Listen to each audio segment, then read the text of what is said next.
सरकार आई है और विशेष रूप से अनुसूचित जात और पिछड़ी जात के आरक्षण के ऊपर आक्रमण किया है।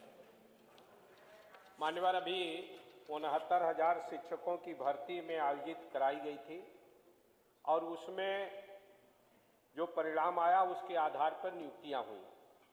इसमें से 1100 पद जो अनुसूचित जनजात के लिए रिजर्व थे मान्यवर, वो भरी नहीं गई।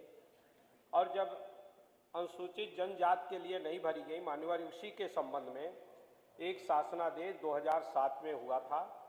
यदि किसी भर्ती में यथास्थिति अनुसूचित जनजातियों या अनुसूचित जातियों से संबंधित कोई अभ्यर्थी उपलब्ध न हो, वहां ऐसी भर्ती में उसके लिए आरक्षित रिक्त यथास्थिति अनुसूचित जातियों या अनुसूचित जनजातियों से संबंधित उपयुक्त अभ्यर्थियों से भरी जा सकती है।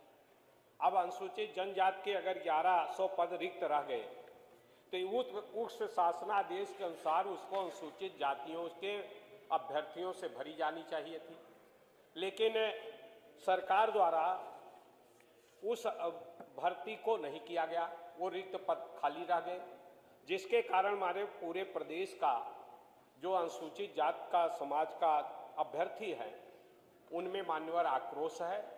मैं आपके माध्यम से ये निवेदन करना चाहता हूँ कि इस तरह की स्थितियाँ हर जगह हैं मान्यवर, और तमाम जगह मैं उसको विस्तार नहीं करना चाहूँगा मान्यवर, लेकिन तमाम ऐसे मुद्दे आते हैं जिसमें इस तरह की गलतियाँ हो रही हैं।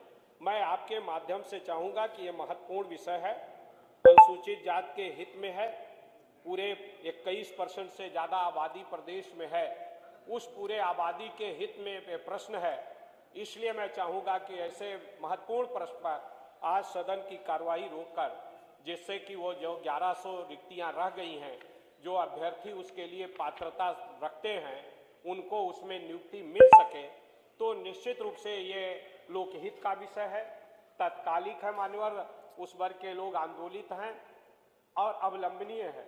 इसलिए मैं चाहूँगा जो नियम 56 के जितने भी कारण हैं वो इस पे लागू होते हैं।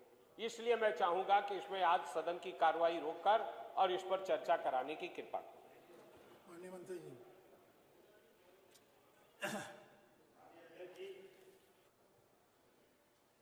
बड़ी विनम्रता के साथ आपके माध्यम से सदन को अवगत कराना चाहता हूं।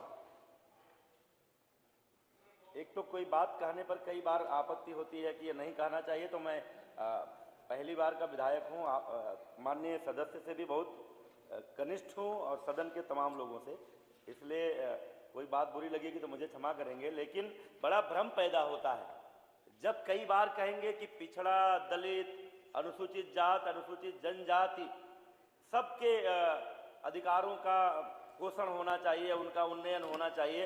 और कभी कभी ऐसे आज जब ये प्रश्न रखा जा रहा है कार्य स्थगन प्रस्ताव के माध्यम से, तब ये भूल जा रहे हैं कि अनुसूचित जनजाति के लोग ही हमारे समाज के सबसे निचले तबके के लोग हैं, जिनके अधिकारों का संरक्षण उतना ही महत्वपूर्ण है जितना अनुसूचित जाति के। हमारी सरकार माननीय मोदी जी के, हमारे यशस्वी प्रधानमंत्री के सबका साथ सबका विकास के मंत्र को लेकर काम करती है। और मैं बहुत ही विश्वास के साथ कह रहा हूं तथ्यात्मक रूप से कि किसी भी तरह की सरकार की मंशा किसी भी वर्ग के किसी भी सीट को ना करने की नहीं है।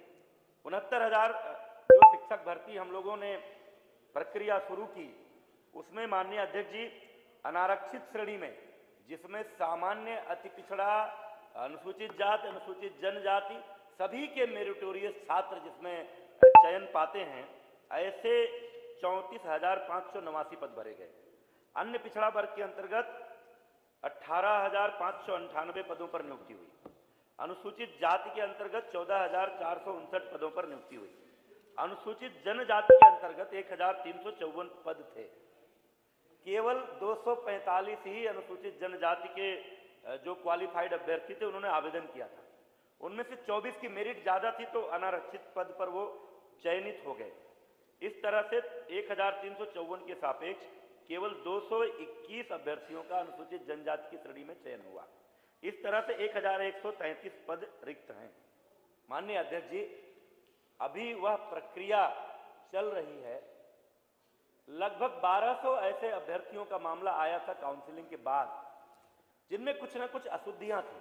किसी के मां का नाम गलत था, किसी के पिता का नाम गलत था, किसी के डेट ऑफ बर्थ भरने में कठिनाई थी। ऐसी तमाम सारी अशुद्धियां थी। सामान्यतया ऐसे लोगों को तुरंत रिजेक्ट कर दिया जाता है, लेकिन हमारी सरकार की मंशा थी कि मेरिटोरियस स्टूडेंट किसी छोटी कमी के कारण चयन की सूची से बाहर ना जाए।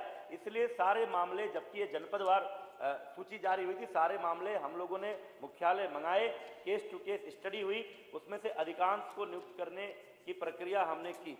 कुछ मामले ऐसे रह गए थे जिन पर निर्णय लेना विधिक रूप से हमारे लिए मुश्किल था।